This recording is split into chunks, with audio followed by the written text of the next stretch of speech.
او خیال د عجیبه کار دا دی سړی کاکا چې وفات شي د هغه غټ کمیس او غټ پرتوګي را روان کړي اوس تا چې دې کې منځونه کوه چې ثواب ورته رسېږي زه ناچوم داسې کمیس پرتوګ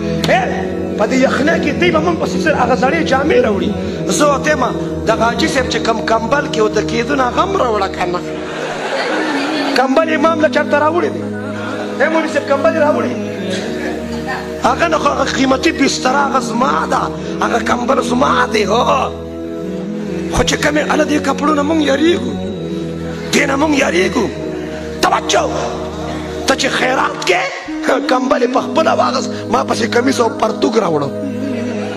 دا د پلار پسې خیرات کې د خیرن بچیا توجه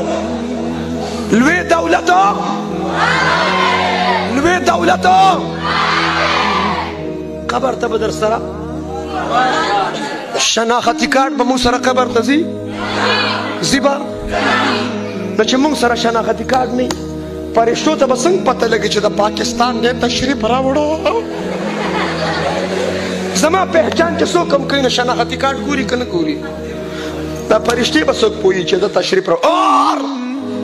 ATM کارت خو به را سره قبر ته ځي که نه نه فرشتو به ماشین نیولي په هغې کې به ورکړي په پیسو به خلاص شو توجه زه مثال په طور یو جمله وایم فار اگزامپل زه چې مړ شم زه خو به مړ کېږم ستاسو راته پته نشته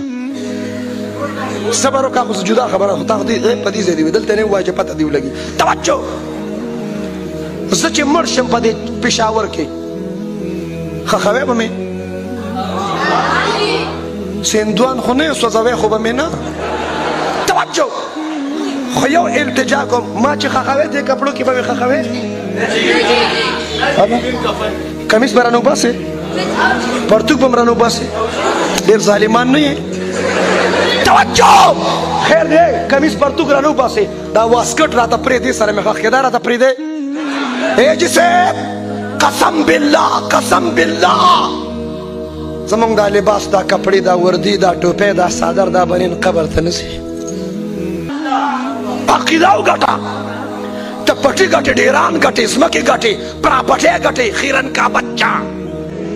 توجه یو بابا وفات شو توجه توجه یو بابا وفات شو نو د هغه درې څلور غاښونه امیر صاحب د سونې او د سرو زرو نو زامنو یې مشوره وکړه مشوره کې خو خیر او برکت دي که نه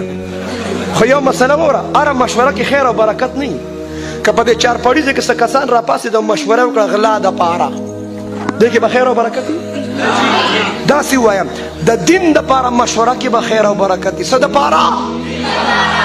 بابا درې څلور غاښونه د سونې لګولي نو چې بابا وفات شو د جنازې اعلان یې وکړ زامنو وی چې دی د سونې په غاښونو څه کوي په قبر کې خو سونه دله پیدا نه ورکوي دا به دې وباسو اسم نه پاکستان د 1 لاک نه توله ورړولې ده توجه امبورو په لاس یې راواغسته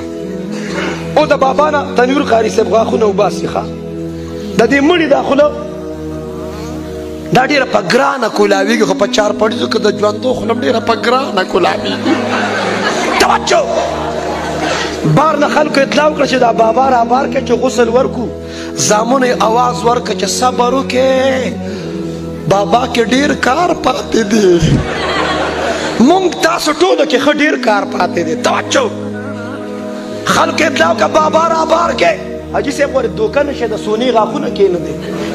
دا ظالمان بچي در په مړونو وباسي د سونې غاښونه کېنه دی ځان له کارونه ګوري توجه